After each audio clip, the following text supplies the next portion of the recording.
فاكرين ده ايه؟ ده بلاي ستيشن 1 اللي كل الجيل بتاع التسعينات تقريبا حضر البلاي ستيشن ده، وياما سهرنا الليالي وياما صرفنا فلوس في البلاي ستيشن. يعني كل الجيل بتاعنا عنده ذكريات جميله قوي في البلاي ستيشن ده. بس للاسف عشان تشغل البلاي ستيشن ده لازم شاشه ودراعات وكهرباء وتكون في البيت. النهارده بقى انا جايب لك الجهاز الجميل قوي ده اللي فيه 15000 لعبه، واللي فيه اكتر من محاكي لاكتر من جهاز، يعني البي اس بي وكمان البلاي ستيشن والاتاري وكل حاجه.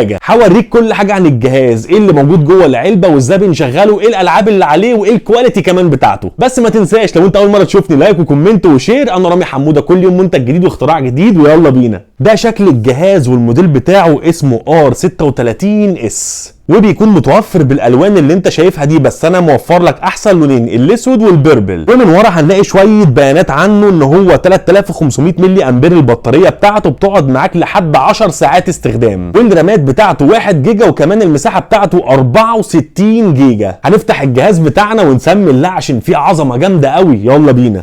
بيجي في الجهاز البلاي ستيشن نفسه او الجهاز جيم بتاعنا، ومن تحت بنلاقي المانوال وكمان الكابل اللي بيشحنه ونوعه تايب سي عشان يشحن معاك بسرعه. الجيم كونسول بيجي معاك بالشكل اللي انت شايفه ده. نشيل برضو الحمايه اللي محطوط عليه. بص الجمال والعظمه زي البلاي ستيشن بالظبط. 4 زراير تحكم، وهنا في الانالوج يمين وشمال، وزرار السلكت والستارت، وكمان الاسهم. وهنا من الجنب بنلاقي زرار بيعلي الصوت ويوطي الصوت، وصوته حلو جدا. وكمان هنا في كارت ميموري. ومن ورا بقى في الار2 والال2 والال1 والار1 زي ما انتم شايفين، عشان في العاب كتير بتحتاج الزراير دي. ومن هنا الشاشه الجميله بتاعته عليها طبقه بروتكت، وكمان مكان السماعات. ويلا بينا نشغله. هنتك 10 ثواني على زرار الباور، ويلا بينا.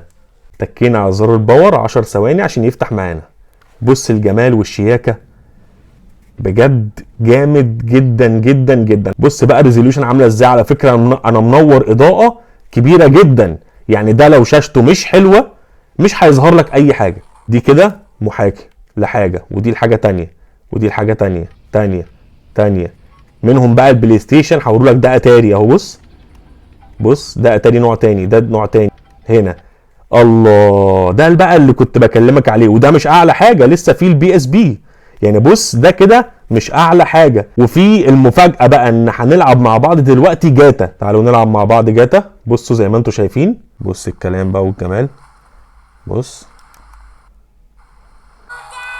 انا بحب اعمل ايه، بحب اعمل الحركه دي. جاتا يا جماعه، جاتا مفيش ولا كلمه. هتلعب تيكن، هتلعب حرب الخليج، هتلعب فيفا ستريت، هتلعب العاب كتير جدا زي جاتا، وبنفس الريزولوشن والكواليتي اللي احنا وريناه لكم. بص الكواليتي والانترو بتاع الالعاب عامل ازاي.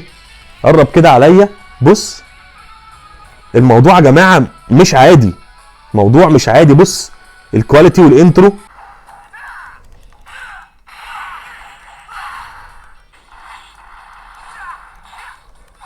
لعبه كريزي تاكسي، فاكرها ولا لا؟ يلا بينا نلعبها. فاكرين بقى البدايه دي ولا لا؟ عايزها نورمال رولز ولا ال3 مينت ولا 5 ولا ايه؟ فاكر السواقين دول ولا مش فاكر؟ وبكده هنرجع كل الذكريات الجميله مع البلاي ستيشن 1 وكمان البي اس بي وكل العاب الكمبيوتر القديمه اللي كنا بنحبها والحلوه مش القديمه بس. قول لي بقى الفتره دي انت كنت بتلعب لعبه ايه في الكومنتات، وكمان عايزني اجيب لك لعبه ايه على الجهاز بتاعنا وهجيبها لك. وبس كده، اوعى تكون نسيت تعمل لايك وكومنت وشير، ومستنيكم. سلام.